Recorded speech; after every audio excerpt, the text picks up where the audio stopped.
Hello my dear students.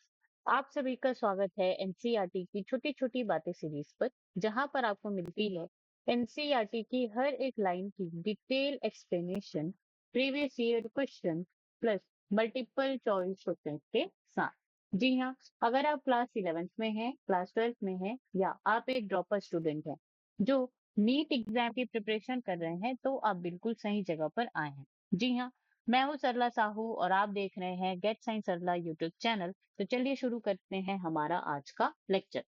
आज हम पढ़ने जा रहे हैं class 11 biology chapter 14 breathing and exchange of gases, और आज का हमारा टॉपिक होने वाला है रेस्पिरेटरी ऑर्गन्स। ठीक है, लेक्चर शुरू करने से पहले ध्यान देने वाली बातें, आपके पास आपकी एनसीईआरटी होनी चाहिए प्लस पेन एंड कॉपी होनी चाहिए, ताकि आप इंपॉर्टेंट पॉइंट्स को हाईलाइट कर सके, मार्क कर सके। सेकेंड, अगर आपको वीडियो स्लो लग रही होगी तो आप इसको 1.25x स्पीड में इंक्रीज करके देख सकते हैं। चलो स्टार्ट करते हैं। Breathing and exchange of gases. तो सबसे पहले हम यहाँ पे समझेंगे कि ब्रीदिंग का जो प्रोसेस है वो होता क्या है। ठीक है, कि ब्रीदिंग है क्या। तो एक्चुअली जो है, सिंपली क्या होता है breathing, exchange of gases from atmosphere to the respiratory system, और यहाँ पे आप लिख सकते हो बॉडी ऑफ ऑर्गेनिज्म। ठीक है, तो जो भी ऑर्गेनिज्म है उसके बॉडी और एटमॉस्फेयर के बीच में जो भी यहाँ पे गैसेस का एक्सचेंज होता है, that is known as breathing. ठीक है, अब चलो यहाँ पे पढ़ते हैं। As you have read earlier, oxygen is utilized by the organism to indirectly break down simple molecules like glucose, amino acid, fatty acid, etc. to derive energy to perform various activities. ठीक है, तो यहाँ पे food होता है, food में आपका जो simple molecule glucose, amino acid, fatty acid होते हैं। तो एटमॉस्फेयर से यहाँ पे ऑक्सीजन लिया जाता है और उस फूड को यहाँ पे क्या किया जाता है, ब्रेक डाउन किया जाता है। क्यों? ताकि वहां से एनर्जी का प्रोडक्शन हो सके और इस एनर्जी का यूज जो है सेलुलर एक्टिविटीज में किया जा सके। ठीक है, उसके साथ ही ये जो कैटाबॉलिक प्रोसेस है, इसमें जो है कार्बन डाइऑक्साइड का भी रिलीज होता है और वाटर मॉलिक्यूल का भी। तो ये जो कार्बन डाइऑक्साइड का जो मॉलिक्यूल है, ये क्या होता है, हार्मफुल होता है किसी भी ऑर्गेनिज्म के लिए। ठीक है, चाहे वो प्लांट हो या एनिमल हो।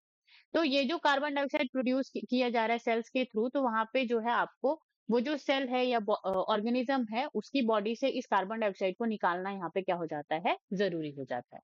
ओके, यहाँ तक बात समझ में आई। चलो, carbon dioxide which is harmful is also release during the above catabolic reactions. It is therefore evident that oxygen has to be continuously provided to the cells and carbon dioxide produced by the cells have to be released out. तो यहाँ पे ये evident है कि food को break down करके energy production के लिए ऑक्सीजन का बॉडी में एंटर होना और फिर कार्बन डाइऑक्साइड जो प्रोड्यूस हो रहा है उसको रिलीज आउट करना, तो ये जो है बहुत ज्यादा क्या हो जाएगा, कंटिन्यूअस जो है ये प्रोसेस होना चाहिए। ठीक है, चाहे वो ऑक्सीजन का रिक्वायरमेंट की बात कर रहे हो या ये जो कार्बन डाइऑक्साइड जो प्रोड्यूस हुआ है उसके रिलीज आउट का हम बात कर रहे हैं। ठीक है, this process of exchange of oxygen from the atmosphere with the carbon dioxide produced by the cells is called breathing, commonly known as respiration. तो ये जो प्रोसेस है, एटमॉस्फेयर से क्या करना, ऑक्सीजन लेना, और ये जो बॉडी ऑफ ऑर्गेनिज्म है वहां से कार्बन डाइऑक्साइड को क्या करना, जो है एटमॉस्फेयर में फिर से भेजना। ठीक है, तो ये जो एक्सचेंज है ऑक्सीजन एंड कार्बन डाइऑक्साइड का एटमॉस्फेयर एंड जो भी रेस्पिरेटरी सिस्टम है ऑर्गेनिज्म का उसके बीच में, that is known as breathing. इसी को कॉमनली हम क्या जानते हैं, एज अ रेस्पिरेशन प्रोसेस। ठीक है, लेकिन जब हम रेस्पिरेशन के स्टेप्स देखेंगे तो आप देखोगे कि आप पाओगे कि ये जो ब्रीदिंग वाला जो प्रोसेस है वो रेस्पिरेशन का बहुत ही छोटा ही क्या होता है, एक पार्ट ही होता है। ठीक है, now place your hands on your chest, you can feel the chest moving up and down, you know that is due to the breathing. तो यहाँ पे जब आप अपने हाथ को क्या करोगे, अपने चेस्ट पे रखोगे, तो आप फील करोगे कि आपका जो चेस्ट है वो अप एंड डाउन, ठीक है, ऊपर नीचे जो है मूवमेंट हो रहा है। So that is because of the breathing. हम जो है सांस लेते हैं उसकी वजह से ये जो मूवमेंट जो है आपको देखने को मिलती है। हाउ डू वी ब्रीथ, ठीक है, हम जो है कैसे सांस लेते हैं। The respiratory organs and mechanism of breathing are described in the following section of this chapter. तो यहाँ पे ये जो रेस्पिरेटरी ऑर्गन्स है, मैकेनिज्म है, ये जो है इस चैप्टर में हम इसके बारे में क्या करेंगे, जानेंगे, समझेंगे, पढ़ेंगे। ओके, चलो आगे बढ़ते हैं। अब यहाँ पे आपको दिया गया है रेस्पिरेटरी ऑर्गन्स। तो ये जो पैराग्राफ है इसमें जो हमने जो है एनिमल किंगडम में जितने भी फाइलम्स पढ़े हैं और जितने भी ऑर्गेनिज्म पढ़े हैं, ठीक है, तो उन सब के यहाँ पे रेस्पिरेटरी ऑर्गन्स जो है दिए हुए हैं। ओके, तो ये जो चीज है, ये जो रेस्पिरेटरी ऑर्गन है ऑर्गेनिजम्स की, ये ऑलरेडी हमने एनिमल किंगडम में कवर कर लिए हैं। ठीक है, चलो Mechanism of breathing vary among different groups of animals depending mainly on their habitats and level of organization. तो यहाँ पे कोई ऑर्गेनिज्म किस मैकेनिज्म से ब्रीथ करेगा, सांस लेगा, ये डिपेंड करेगा किस पे, हैबिटाट, वो कहाँ रहता है, and level of body organisation. Cellular level है, ठीक है, यूनिसेलुलर है, मल्टी है। मल्टी सेलुलर है तो क्या टिश्यू लेवल ऑर्गेनाइजेशन है, या ऑर्गन लेवल, या ऑर्गन सिस्टम लेवल, ठीक है, इस तरह से। जैसे कि lower invertebrates like sponges, coelacanths, platforms, etc. exchange oxygen with carbon dioxide by simple diffusion over their body surface. तो जो lower invertebrates होते हैं वो नॉर्मली अपने बॉडी सरफेस से ही क्या करते हैं, ऑक्सीजन को जो है एंटर करते हैं और कार्बन डाइऑक्साइड को रिलीज आउट करते हैं by the process of simple diffusion. Okay, earthworms use their moist cuticle and insects have a network of tubes, tracheal tubes to transport atmospheric air within the body. तो यहाँ पे जो earthworm है वो क्या करता है, अपना मॉइस्ट क्यूटिकल स्किन को यूज करता है, और जहां पे भी स्किन के थ्रू रेस्पिरेशन होता है उसको हम क्या कहते हैं, क्यूटेनियस रेस्पिरेशन कहते हैं, ठीक है। यहीं पे आपको इंसेक्ट के बारे में दिया गया है कि इंसेक्ट के पास क्या होता है, नेटवर्क ऑफ ट्यूब्स होता है जिसको हम ट्रेकियल ट्यूब्स कहते हैं, और इसको आप क्या बोलोगे, ट्रेकियल रेस्पिरेशन कहोगे। वहीं पर special vascularized structure called gills, branchial respiration are used by the most of the aquatic arthropods and mollusca।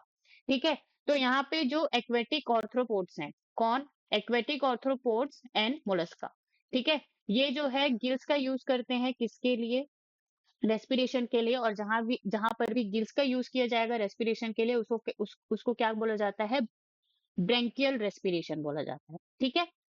Now, whereas vascularized bags called lungs, pulmonary respiration are used by the terrestrial forms for the exchange of gases। और जो भी organism कहाँ पे रहते हैं, land में रहते हैं, टेरेस्ट्रियल जो ऑर्गेनिजम्स है उनके पास जो है वेस्कुलराइज्ड बैग होता है। वेस्कुलराइज्ड बैग का मतलब क्या होता है, वहां पे बहुत ज्यादा ब्लड वेसल्स प्रेजेंट होंगी, ठीक है, जिसको लंग्स बोला जाता है। और लंग्स के थ्रू अगर यहाँ पे रेस्पिरेशन होता है तो उसको क्या बोला जाता है, पल्मोनरी रेस्पिरेशन, ठीक है। Now, among vertebrates, fishes use gills, whereas amphibians, reptiles, birds and mammals respire through lungs। तो यहाँ पे जब हम वर्टिब्रेट्स की हम बात करेंगे तो वहां पे जो फिशेस होंगी उनमें जो है ब्रेंकियल रेस्पिरेशन होगा, गिल्स के थ्रू रेस्पिरेशन होगा, और बाकी जो amphibians, reptiles, birds and mammals है उनमें जो है पल्मोनरी रेस्पिरेशन आपको देखने को मिलेगी। Now, amphibians like frogs can respire through their moist skin known as cutaneous respiration। और यहाँ पे जो amphibians है, फॉर एग्जाम्पल फ्रॉग्स, तो वो जो है अपने स्किन के थ्रू भी क्या कर सकते हैं, रेस्पायर कर सकते हैं, that is known as cutaneous respiration, ठीक है। तो ये सारी चीजों को मैंने यहाँ पे आपके लिए टेबल में लिख करके लेके आया है, टेबल के फॉर्म में, आप इसको जो है क्या कर सकते हैं, नोट डाउन कर सकते हैं, ठीक है। आपको जो है ये ध्यान रखना है, क्या, इंसेक्ट जो नॉर्मल ऑर्थ्रोपोड्स जो फाइलम है वहां पे जो इंसेक्ट है उनमें जो ट्रेकियल ट्यूब्स प्रेजेंट होती हैं, ट्रेकियल रेस्पिरेशन, जैसे कॉकरोच एंड हाउस फ्लाई, ठीक है। नॉर्मल कॉकरोचेस की बात, इंसेक्ट की बात कर रहे हैं हम। वहीं पे जो है एक्वेटिक ऑर्थ्रोपोड्स, मतलब कि वो ऑर्थ्रोपोड्स फाइलम में तो होंगे लेकिन वो कहाँ पे होंगे, एक्वस इन्वायरमेंट में होंगे। साथ ही साथ मोलस्का, ठीक है, इज अनदर फाइलम। तो यहाँ पे जो है आपको गिल्स मतलब कि ब्रेंकियल रेस्पिरेशन आपको देखने को मिलेगा। तो ये जो है आपको याद रखना है, ओके। तो यहाँ तक तो आपको जो है लोअर इनवर्टिब्रेट्स आपको देखने को मिल रहे हैं, इनवर्टिब्रेट्स आपको देखने को मिल रहे हैं, और यहाँ पे फिशेस से लेकर के मैमल्स तक जो है वर्टिब्रेट्स आपको देखने को मिल रहे हैं, ठीक है। फिशेस में जो है ब्रेंकियल रेस्पिरेशन, बाकी जितने भी हैं यहाँ पे सब में पल्मोनरी रेस्पिरेशन देखने को आपको मिलेगा। एम्फीबियंस में आपको जो है एक्स्ट्रा देखने को मिलता है which is cutaneous respiration, for example frog and salamander. Okay, तो ये जो टेबल है दैट इज वेरी इंपॉर्टेंट, ये आपको याद रखना है। Now, human respiratory system. तो ह्यूमन रेस्पिरेटरी सिस्टम में आज के लेक्चर में हम जो है यहाँ पे जो ऑर्गन्स है, रेस्पिरेटरी ऑर्गन्स है, उसके बारे में हम जानेंगे, ठीक है। और हम यहाँ पे देखेंगे कि जो एयर है वो एटमॉस्फेयर से हमारी बॉडी में कैसे एंटर कर रहा है, उसका हम पाथवे देखेंगे। तो एयर का पाथवे की अगर हम बात करें तो यहाँ पे सबसे पहले एयर एंटर करता है थ्रू एक्सटर्नल लेयर्स, जिसको हम क्या कह रहे हैं, नॉस्ट्रिल्स, ठीक है। तो यहाँ पे जो आपको दो नॉस्ट्रिल्स आपको देखने को मिलते हैं अपर लिप्स के ऊपर, ओके। फिर उसके बाद जो एयर है वो कहाँ पे जाता है, नेजल कैविटी में जाता है। नेजल कैविटी से जो है वो फेरिंग्स में, ये आपको स्ट्रक्चर दिख रहा है, दैट इज फेरिंग, ठीक है। तो फेरिंग्स में ये क्या करता है, एंटर करता है। फेरिंग्स के बाद ये जो है लेरिंग्स, मतलब कि ये यहाँ पे लैरिंग्स में जाएगा, लैरिंग्स में एंटर करेगा, फिर उसके बाद ये जो है एंटर करता है ट्रैकिया में। ठीक है, जैसे कि आप इस इमेज में देख सकते हैं, दिस इज लैरिंग्स, ओके, एंड ये जो ट्यूब आपको दिख रहा है दैट इज ट्रैकिया। तो ट्रैकिया में जो है एयर एंटर करेगा। ट्रैकिया में एंटर करने के बाद यहाँ पे जो है left and right bronchi, left and right bronchi का मतलब यहाँ पे क्या होता है, ये जो ट्रैकिया है यहाँ पे ये क्या करता है, डिवाइड करता है। ठीक है, तो लेफ्ट एंड राइट ब्रोंकाई में एयर जो है यहाँ पे एंटर करता है। Now left and right bronchi के बाद आपका जो है ब्रोंक्यूल्स आते हैं। ठीक है, तो यहाँ पे जो है आपको ब्रोंक्यूल्स देखने को मिलेंगे। इन सारी स्ट्रक्चर को हम अभी समझेंगे। ब्रोंक्यूल्स के बाद टर्मिनल ब्रोंक्यूल्स एंड लास्ट में आपको ये जो बल्ब लाइक स्ट्रक्चर आपको दिख रहे हैं इस इमेज में। ठीक है, सो दैट इज एल्वियोलाई। अब एल्वियोलाई को आप जो है ध्यान से देखेंगे। ठीक है, उसका जो एनाटॉमी है वो इस तरह से आपको दिखाई देता है। ठीक है, so that is the whole pathway of the air, कि वो कैसे एटमॉस्फेयर से ह्यूमन बॉडी में वो एंटर कर रहा है। अब हम इसको यहाँ पे ध्यान से पढ़ेंगे। ठीक है, we have pair of external nostrils opening out above the upper lips. It leads to the nasal chamber through the nasal passage. तो ये जो है nasal chamber में लेकर के जाता है through nasal passage. The nasal chamber opens into the pharynx. अब यहाँ पे ये जो nasal chamber है वो ओपन होता है किसमें, pharynx पे। ठीक है, a portion of which is the common passage for food and air.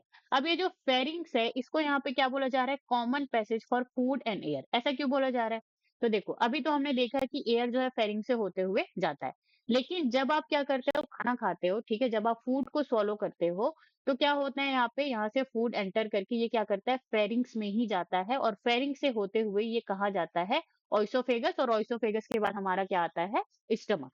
ठीक है, तो और यहाँ पे जो एयर है वो फेरिंग से होते हुए यहाँ पे लेरिंग्स, लेरिंग्स से कहाँ एंटर करता है, वो ट्रैकिया में। तो आप देख सकते हो फेरिंग्स एक ऐसा रीजन है जहाँ पे फूड भी आ रहा है और एयर भी वहां से पास होकर के आ रहा है, इसीलिए फेरिंग्स को common passage for food and air बोला जाता है। The pharynx opens through the larynx region into the trachea. अब यहाँ पे ये जो फेरिंग्स है ये ओपन होता है कहाँ पे, लेरिंग्स रीजन। ठीक है, और उसके बाद फिर ये ट्रैकिया में क्या होता है, ओपन होता है। Larynx is a cartilaginous box which helps in sound production and hence called the sound box. अब यहाँ पे ये जो लेरिंग्स होता है इसको वॉइस या फिर साउंड बॉक्स बोला जाता है, क्योंकि ये साउंड क्या करता है, प्रोड्यूस करता है। ठीक है, और इसको कार्टिलेजिनस बॉक्स भी बोला जाता है क्योंकि ये कार्टिलेज का बना हुआ होता है। Now, during swallowing, glottis can be covered by a thin elastic cartilaginous flap called epiglottis to prevent the entry of food into the larynx. देखो अब यहाँ पे क्या होता है, epiglottis आता है, कौन, epiglottis। अब देखो जहां से, जैसे जब आप खाना खाते हो, swallow करते हो, ठीक है, तो फेरिंग से होते हुए फूड कहाँ पे जाता है, ऑइसोफेगस। ठीक है, तो ये जो ऑइसोफेगस है इसको क्या बोला जाता है, फूड पाइप बोला जाता है। क्या बोला जाता है इसको, फूड पाइप। ठीक है, और जो एयर जो है फेरिंग से होते हुए क्या करता है, एंटर करता है। ठीक है, तो इसको जो है यहाँ पे ये जो ट्रैकिया लिखा है इसको बोला जाता है क्या, विंड पाइप।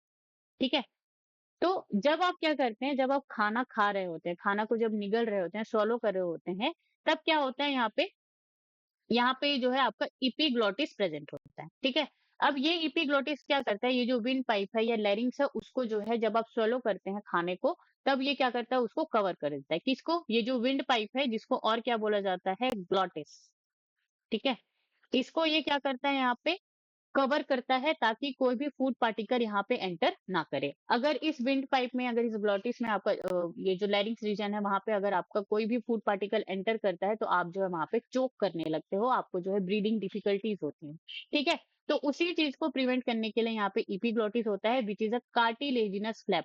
तो ये जो इपिग्लोटिस है ये भी किसका बना हुआ होता है, कार्टिलेज का बना हुआ होता है। That is very very important. Okay, now तो ये क्या करता है, प्रिवेंट करता है entry of food into the lungs. Okay, now trachea is a straight tube extending up to the mid thoracic cavity which divides at the level of fifth thoracic vertebra into a right and left bronchi। अच्छा, अब देखो यहाँ पे क्या होता है, ये जो ट्रैकिया है ये क्या है, स्ट्रेट ट्यूब है, 12 centimetre long and 2.5 centimetre wide. ठीक है, तो ये क्या करता है, extending up to the mid thoracic cavity। Okay, तो यहाँ पे जो है जो लंग्स होता है वो थैरेकिक कैविटी में क्या होता है, बंद होता है।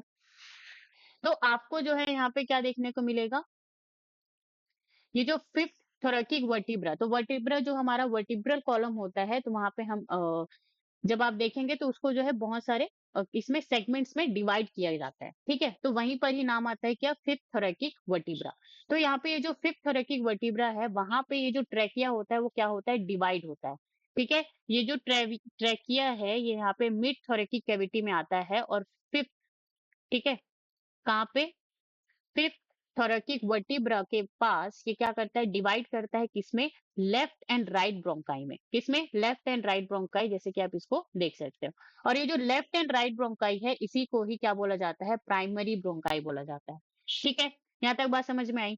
अब ये जो प्राइमरी ब्रोंकाई है ये फिर से जो है सेकेंडरी एंड टर्शरी ब्रोंकाई में क्या करता है, ये डिवाइड होता है, सेकेंडरी एंड टर्शरी ब्रोंकाई। फिर ये ब्रोंकाई जो है क्या क्या बन जाता है, इनिशियल ब्रोंक्यूल्स, ठीक है। मतलब कि ये जो जैसे ये क्या हुआ, ट्रैकिया, ठीक है, ये जो है लेफ्ट एंड राइट में ये क्या हुआ, डिवाइड हुआ। फिर उसके बाद ये जो है ये फिर से थोड़े पतले ट्यूब्स में ये फिर से यहाँ पे क्या हो जाएंगे, इस तरह से डिवाइड हो जाएंगे, ठीक है।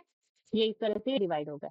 अब यहाँ पे इसको, ये जो है इसको हम क्या बोलेंगे, सेकेंडरी। फिर यहाँ पे जो सेकेंडरी में जो यहाँ पे जो है आपको नेटवर्क इस तरह से निकलते हुए देखने को मिलेंगे, इसको हम क्या कहेंगे, टर्शरी, ठीक है। इसको हम क्या कहेंगे, टर्शरी ब्रोंकाई। अब ये जो टर्शरी ब्रोंकाई है, इसमें आपको जो है और पतले आपको ट्यूब देखने को मिलेंगे, जिसको हम क्या कहेंगे, ब्रोंक्यूल्स कहेंगे, ठीक है। तो जो ब्रोंक्यूल्स का जो स्टार्टिंग है उसको इनिशियल ब्रोंक्यूल्स, और जो एंडिंग है उसको टर्मिनल ब्रोंक्यूल्स। फिर ये टर्मिनल ब्रोंक्यूल्स के जो है यहाँ पे जो है ये सैक लाइक स्ट्रक्चर बनाते हैं, जिसको हम क्या कहते हैं, एल्वियोलाई कहते हैं, ठीक है। जैसे कि आप इस इमेज में बहुत सारी ये छोटे छोटे बल्ब लाइक स्ट्रक्चर देख रहे हैं, तो ये क्या हो जाता है, एल्वियोलाई। यहाँ तक बात समझ में आई। चलो, तो यहाँ पे पढ़ते हैं, left and right and left primary bronchi. Each bronchi undergoes repeated division to form the secondary and tertiary bronchi. ठीक है, तो ये जो लेफ्ट एंड राइट ब्रोंकाई है वो फिर से डिवीजन में जाते हैं और सेकेंडरी एंड टर्सरी ब्रोंकाई जो है फॉर्म करते हैं, एंड ब्रोंक्यूल्स, ठीक है। और साथ ही साथ ब्रोंक्यूल्स का भी यहाँ पे फॉर्मेशन होता है, ending up in the very thin terminal bronchioles. और ये जो ब्रोंक्यूल्स होते हैं, तो यहाँ पे जो है आपको इनिशियल ब्रोंक्यूल्स तो देखने को मिल रहे हैं, फिर ये एंड होते हैं किसमें, टर्मिनल ब्रोंक्यूल्स में, ठीक है। और इनका जो ये जो ट्यूब जो होती है वो बहुत ही वेरी थिन होती है, ठीक है, बहुत ही पतले होते हैं। Now the trachea, primary, secondary, tertiary bronchi and initial bronchioles are supported by the incomplete cartilaginous ring. अच्छा, अभी इस लाइन को छोड़ो, पहले हम यहाँ पे इसको कंप्लीट करते हैं, ठीक है। Each terminal bronchioles give rise to a number of very thin, irregular walled and vascularized bag-like structure called alveoli. तो यहाँ पे ये जितने भी टर्मिनल ब्रोंक्यूल्स होते हैं, each terminal bronchioles give rice, ठीक है, वो किसको प्रोड्यूस करते हैं, एल्वियोलाई को। और ये जो एल्वियोलाई है, इसका जो वॉल होता है वो बहुत ही पतला होता है, ठीक है, वेरी थिन, इरेगुलर होता है और हाईली वेस्कुलराइज। जैसे कि आप इस स्ट्रक्चर में, ये एल्वियोलाई है, इसका स्ट्रक्चर आप देख सकते हो। यहाँ पे जो रेड रेड जो आपको नेटवर्क दिख रहा है, दैट इज ब्लड वेसल, ठीक है, दैट इज ब्लड वेसल, ठीक है। तो ब्लड वेसल जहां पे भी होता है उसको हाईली वेस्कुलराइज इस तरह से नाम यूज किया जाता है, ओके। नाउ, और ये कैसा होता है, बैग लाइक या फिर सेक लाइक स्ट्रक्चर होता है, जैसे कि आप इसको यहाँ पे देख सकते हैं। नाउ, और एल्विलाई ही क्या होता है, primary site of gaseous exchange. यहीं पर ही जो है जो ऑक्सीजन एंड कार्बन डाइऑक्साइड का जो एक्सचेंज होता है, जो ब्लड एंड एटमॉस्फेरिक जो एयर है उसके बीच में, ये यहीं पर ही होता है, इसीलिए एल्विलाई को primary site of gaseous exchange बोला जाता है, ठीक है। Now the branching network of bronchi, bronchioles and alveoli comprises the lungs. तो यहाँ पे ये जो ब्रांचिंग नेटवर्क है किसका, ब्रोंकाई, ब्रोंक्यूल्स एंड एल्वियोलाई का, ठीक है। यहाँ पे ये जो है लेफ्ट ब्रोंकाई, ब्रोंक्यूल्स, ठीक है, एंड एल्वियोलाई, यही जो है मिलकर के क्या बनाता है, यहाँ पे लंग्स का फॉर्मेशन करता है, ओके। नाउ, अब यहाँ पे क्या होता है, जैसे आप इस एनसीईआरटी इमेज में देख सकते हो, यहाँ पे ये रिंग लाइक आपको स्ट्रक्चर दिखता है। तो ये क्या होता है, ये पूरा फुल नहीं होता, ठीक है, ये इस तरह से नहीं होता, ये इस तरह से हाफ होता है, ठीक है। ये इनकम्प्लीट कार्टिलेजिनस रिंग्स होते हैं। और ये कहाँ पे प्रेजेंट होंगे, ये ट्रैकिया, मतलब कि ये जो पूरा पोर्शन है दैट इज ट्रैकिया, ट्रैकिया होंगे, प्राइमरी ब्रोंकाई में होंगे, ठीक है, ये जो लेफ्ट एंड राइट जो यहाँ पे डिवाइड हुए हैं उसमें होंगे। सेकेंडरी ब्रोंकाई में भी आपको देखने को मिलेंगे, tertiary bronchi and initial bronchioles में भी आपको देखने को मिलेंगे। तो आपको जो है ये याद रखना है कि इनकम्प्लीट कार्टिलेजिनस रिंग आपको कहाँ कहाँ पर देखने को मिल रहे हैं। और ये जो कार्टिलेजिनस रिंग है ये किस लिए होते हैं, to support these pipes, okay. Bronchioles are supported, इनको जो है सपोर्ट करने के लिए ताकि ये कोलैप्स ना हो जाए। ओके, यहाँ तक बात समझ में आई। चलो आगे बढ़ते हैं। So this is the figure 14.1 diagrammatic view of human respiratory system. Sectional view of the left lung is also shown. ठीक है, तो ये जो लंग है ये कौन सा है? ये लेफ्ट लंग है और ये क्या है? Right lung. ठीक है, तो यहाँ पे जो है आपको यहाँ पे इपिग्लोटिस देखने को मिल रहा है। इपिग्लोटिस कैसा होता है? A leaf shaped flap of elastic cartilage. ठीक है, कार्टिलेजिनस होता है, located at the opening of larynx, covers glottis during the swallowing। तो ग्लॉटिस को ये क्या करता है? कवर करता है swallowing के टाइम पे, एंड ताकि वहां पे जो फूड पार्टिकल जो एंटर हो सकते हैं उसको वो बचा सके। ठीक है, prevent foods from the entering trachea. यहाँ तक बात समझ में आई। चलो आगे बढ़ते हैं। ओके, तो ये जो लाइन है वी हैव टू लंग्स, तो यहाँ से यहाँ तक जो लाइन है इसको आप क्या करेंगे? इसको आप थोड़ी देर के लिए स्किप करेंगे। ठीक है, पहले हम यहाँ पे ये वाला जो पार्ट है इसको हम पढ़ेंगे, फिर उसके बाद जो है ये जो पैराग्राफ है इसमें हम आएंगे। अब देखो, the part starting with the external nostrils up to the terminal bronchioles constitute the conducting part, whereas the alveoli and their ducts form the respiratory or exchange part of the respiratory system. अब देखो, ये क्या है? Respiratory system. अब ये जो respiratory system है इसको दो भागों में आप क्या कर सकते हो? डिवाइड कर सकते हो। एक कहलाता है रेस्पिरेटरी पैसेज या फिर कंडक्टिंग पार्ट कहलाता है। क्या कहलाता है? Respiratory passage and conducting part. कहां से कहां तक? एक्सटर्नल नॉस्ट्रिल से लेकर के टर्मिनल ब्रोंक्यूल्स तक। ठीक है, जो यहाँ पे क्या पढ़े हमने? ये जो एक्सटर्नल नॉस्ट्रिल्स है, तो यहाँ पे आपका जो है टर्मिनल ब्रोंक्यूल्स तक, तो यहाँ तक पूरा का पूरा किस में आ जाएगा? आपका रेस्पिरेटरी पैसेज या फिर कंडक्टिंग पार्ट। तो ये जो कंडक्टिंग पार्ट है ये करता क्या है? ये क्या करता है? Transport atmospheric air to alveoli. ठीक है, एयर को क्या करता है? एटमॉस्फेयर से वो एल्वेलाई तक लेकर के आता है। ओके, इसीलिए इसको कंडक्टिंग पार्ट बोला जा रहा है। Clears it from foreign particles. अब जब हम एयर जब हम ब्रीथ करते हैं, सांस लेते हैं, तो उसमें बहुत सारे पैथोजेंस होते हैं, फॉरेन पार्टिकल्स होते हैं, उसको क्लियर करता है। ठीक है, humidifies and brings air to body temperature. और इस पूरे पैसेज में क्या करता है? एयर को जो है बॉडी टेम्परेचर के इक्वल में लेकर के आता है। कौन? ये जो पूरा कंडक्टिंग पार्ट है। और कंडक्टिंग जोन कहाँ से? नॉस्ट्रिल से लेकर के टर्मिनल ब्रोंक्यूल्स तक। यहाँ तक बात समझ में आई। चलो, सेकेंड पार्ट यहाँ पे आता है रेस्पिरेटरी पार्ट, या फिर इसी को और क्या बोला जाता है? Exchange part. तो ये जो एक्सचेंज पार्ट या रेस्पिरेटरी पार्ट है इसमें आपको सिर्फ और सिर्फ कौन देखने को मिलेगा? Alveolar ducts and alveoli. ठीक है, तो यहाँ पे जो रेस्पिरेटरी जो टर्मिनल ब्रोंक्यूल्स है वो क्या करेगा? एल्वियोलर डक्ट्स में एयर को क्या करेगा? पास करेगा, फिर उसके बाद वो एल्वियोलाई के ये जो सैक लाइक स्ट्रक्चर है उसमें वो एंटर करेगा। ठीक है, तो ये किस में आता है? रेस्पिरेटरी और एक्सचेंज पार्ट में आता है। That is site of actual diffusion of oxygen and carbon dioxide between blood and atmospheric air. तो यहाँ पे जो भी यहाँ पे क्या है? कंडक्टिंग पार्ट है, वहां से ये जो है एयर यहाँ पे एंटर कर रहा है। ठीक है, यहाँ पे आप देख सकते हो यहाँ पे ये ब्लड वेसल्स हैं। ब्लड में जो है ये जो ब्लड है ये टिश्यू में जो कार्बन डाइऑक्साइड जो फॉर्म हुई है उसको वो लेकर के आ रही है। ठीक है, तो यहाँ पे एक्सचेंज होगा, ऑक्सीजन जो है ब्लड में एंटर करेगा और ये जो ब्लड का जो कार्बन डाइऑक्साइड है वो यहाँ पे एल्वेओलाई के सेक में जो है एंटर करेगा, फिर उसके बाद इसको जो है रिलीज आउट कर दिया जाएगा थ्रू दी नॉस्ट्रिल। यहाँ तक बात समझ में आई। ठीक है, तो जो एक्चुअल जो गैसेस एक्सचेंज वाला जो पार्ट है, ठीक है, उसको रेस्पिरेटरी या फिर एक्सचेंज पार्ट बोला जा रहा है, जिसमें एल्वेलर डक्ट्स एंड एल्वेली आएंगे। ठीक है, और जो रेस्पिरेटरी पैसेज जो कंडक्टिंग पार्ट है उसमें जो है नॉस्ट्रिल से लेकर के टर्मिनल ब्रोंक्यूल्स तक जो पैसेज है वो आएगा। यहाँ तक बात समझ में आई।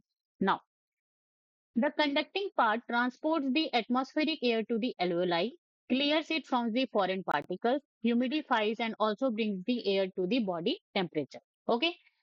Exchange part is the site of actual diffusion of oxygen and carbon dioxide between the blood and the atmospheric air. यहाँ तक बात समझ में आई। चलो, अब हम यहाँ पे ये जो कुछ 3 से 4 लाइन जो मैंने आपको स्किप करने बोले थे उसको हम यहाँ पे पढ़ेंगे। ठीक है, अब हम पूरी के पूरे किसके बारे में बात करेंगे? लंग्स के बारे में बात करेंगे। Now, we have two lungs which are covered by a double layered pleura with pleura fluid between them. तो यहाँ पे जो है आपको दो लंग्स आपके पास हैं। ठीक है, pair of spongy elastic organs in थोरेकिक cavity. ठीक है, तो यहाँ पे आपका जो है राइट लंग होगा और ये जो है आपका लेफ्ट। अब यहाँ पे जो राइट लंग होता है इसमें आपको जो है 3 लोब्स जो है आपको देखने को मिलते हैं, जबकि लेफ्ट लंग में आपको जो है सिर्फ 2 लोब्स जो है आपको देखने को मिलते हैं। ओके। अब ये जो पूरा का पूरा लंग है वो डबल लेयर प्लूरा, ठीक है, डबल लेयर प्लूरा के थ्रू ये क्या होता है यहाँ पे जो है कवर्ड होता है। जैसे कि आप देख सकते हैं ये जो येलो वाला जो पार्ट है that is the inner layer and that is the outer layer, ठीक है, इस तरह से कवर होता है। अब इसके बीच में ये जो यहाँ पे ये जो प्लूरा मेम्ब्रेन है डबल लेयर, तो यहाँ पे जो है फ्लूइड प्रेजेंट होता है और इस फ्लूइड को क्या बोला जाता है, प्लूरा फ्लूइड। ये प्लूरा फ्लूइड क्या करता है, फ्रिक्शन, ब्रीदिंग के टाइम पे जो फ्रिक्शन होता है उसको रिड्यूस करता है और जो लंग्स है उसको शॉक से भी बचाता है। ओके, या इसीलिए यहाँ पे लिखा है it uses friction on the lung surface. Okay, तो ये क्या करता है, लंग सरफेस पे जो फ्रिक्शन है उसको वो रिड्यूस करता है। The outer pleura membrane is in close contact with the thoracic lining, whereas the inner pleura membrane is in contact with the lung surface। अब देखो ये जो आउटर प्लूरा मेम्ब्रेन है ये यहाँ पे जो थोरेकिक लाइन है, ये जो लंग है वो कहाँ पे, थोरेकिक कैविटी में क्या है, प्रेजेंट है, ठीक है, वो जो कैविटी में प्रेजेंट है उसका नाम क्या है, थोरेकिक कैविटी। तो जो आउटर प्लूरा मेम्ब्रेन है वो किससे कांटेक्ट में है, क्लोज कांटेक्ट जो है थोरेकिक लाइनिंग है उसके, और जो इनर मेम्ब्रेन है वो किसके कांटेक्ट में है, लंग के surface. Okay, that is very normal thing. यहाँ तक बात समझ में आई। नाउ ये जो लंग्स है that is the main site of gases exchange in the body. Okay, तो गैसेस एक्सचेंज मेनली कहाँ पे होता है, लंग्स में होता है। It contains millions of alveoli that increases the surface area. और लंग्स में जो है बहुत सारे एल्वियोलाई प्रेजेंट होते हैं और वो क्या करते हैं, गैसेस एक्सचेंज के लिए सरफेस एरिया को इंक्रीज करते हैं। यहाँ तक बात समझ में आई। चल आगे बढ़ते हैं। अब हम यहाँ पे पढ़ेंगे लंग्स के जो सिचुएशन है वो कहाँ पे जो है सिचुएटेड है बॉडी में। Okay, the lungs are situated in the thoracic chamber, which is anatomically airtight chamber.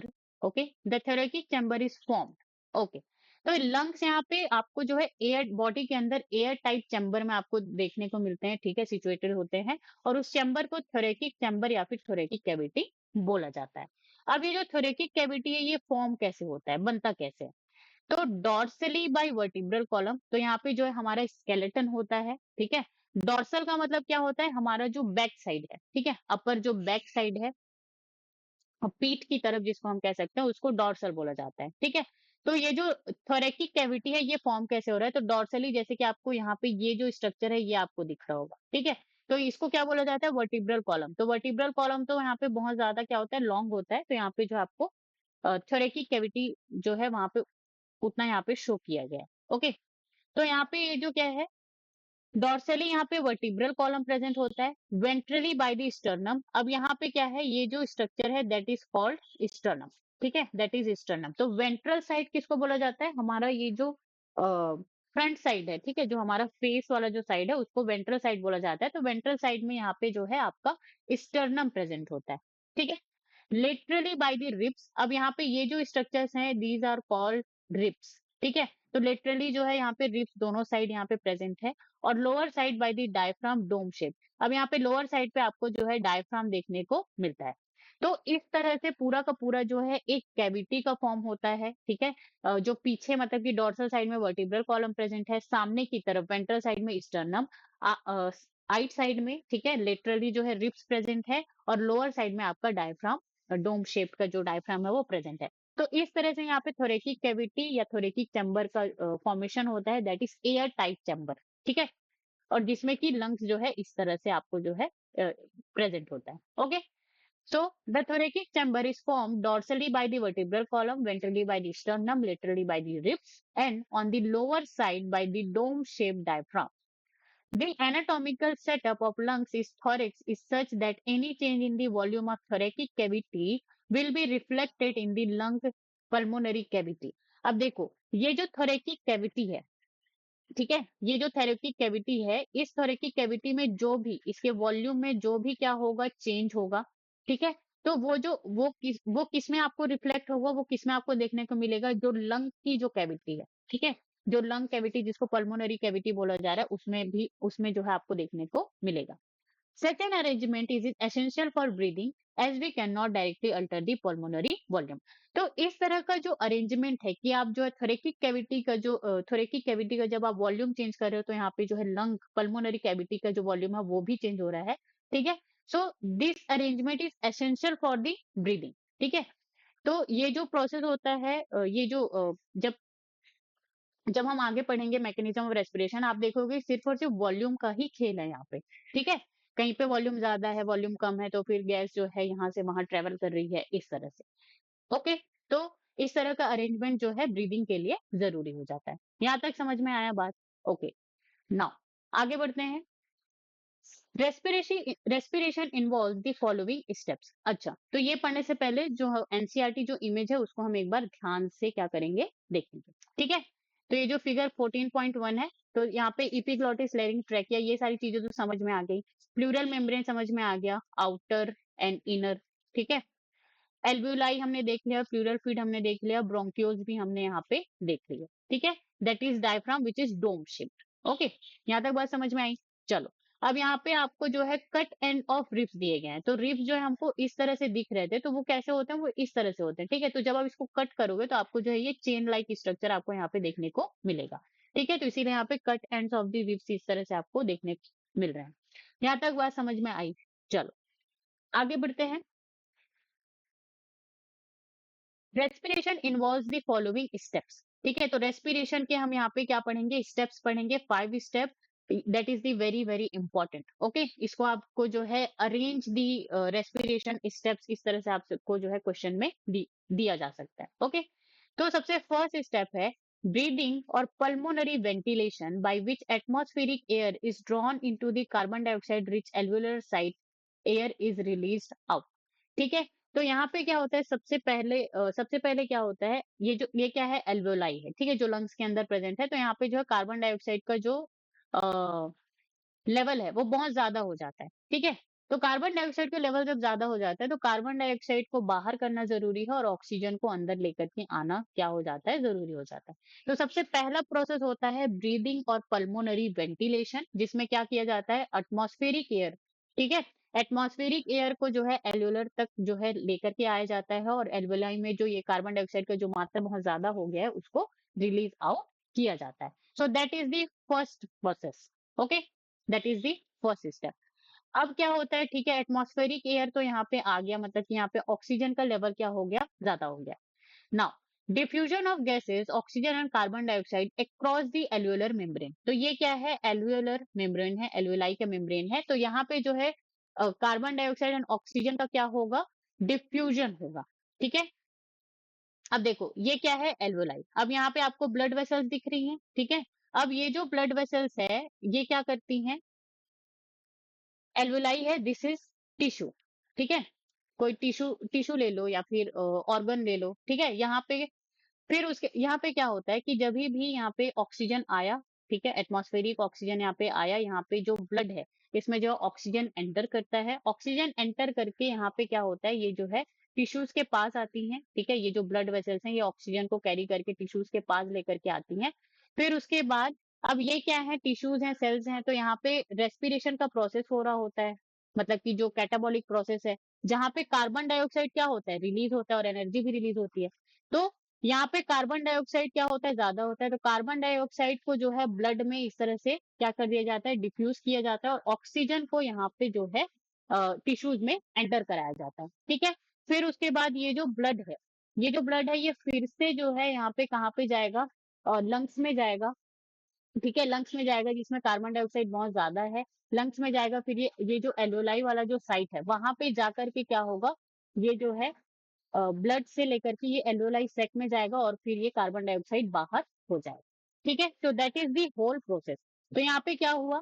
Transport of gases by the blood. तो यहाँ पे जो है जब ये एल्वेलर जो मेम्ब्रेन है वहां पे एक्सचेंज हो जाएगा ऑक्सीजन एंड कार्बन डाइऑक्साइड के बीच में, फिर ये जो ऑक्सीजनेटेड ब्लड है वो ट्रांसपोर्ट किया जाएगा। ठीक है। फोर्थ स्टेप क्या हो जाएगा? Diffusion of oxygen and carbon dioxide between blood and tissue. तो यहाँ पे जो है ऑक्सीजन एंड कार्बन डाइऑक्साइड के बीच में डिफ्यूजन हो रहा है, एक्सचेंज हो रहा है। किसके किसके बीच में? ब्लड एंड टिश्यू के बीच। ठीक है। ब्लड एंड टिश्यू के बीच में हुआ। Now utilization of oxygen by the cells for catabolic reaction and resultant release of carbon dioxide। तो यहाँ पे जो है इस ऑक्सीजन का यूज किया जाएगा रेस्पिरेशन प्रोसेस में, फूड के ब्रेकडाउन में, फिर कार्बन डाइऑक्साइड का यहाँ पे क्या होगा, रिलीज होगा, जिसको ब्लड में छोड़ दिया जाएगा। ठीक है, फिर से ये जो है सेम प्रोसेस वहां पे होगी। Okay, cellular respiration in as dealt in the chapter 12। तो सेलुलर रेस्पिरेशन में ये चीज हमने देखी थी। ठीक है, रेस्पिरेशन का जो प्रोसेस है वो हमने देखा। तो दीज आर दी स्टेप्स और the steps of the respiration. ठीक है, respiration involve the following step. तो ये जो है स्टेप जो है आपको अच्छे से याद रखना। यहाँ तक बात समझ में आई? चलो, तो thank you so much guys for the watching. अगर आपको वीडियो अच्छी लगी हो तो आप जो है वीडियो को लाइक कीजिए, शेयर एंड सब्सक्राइब कीजिए चैनल को। Okay, and stay tune on get science YouTube channel.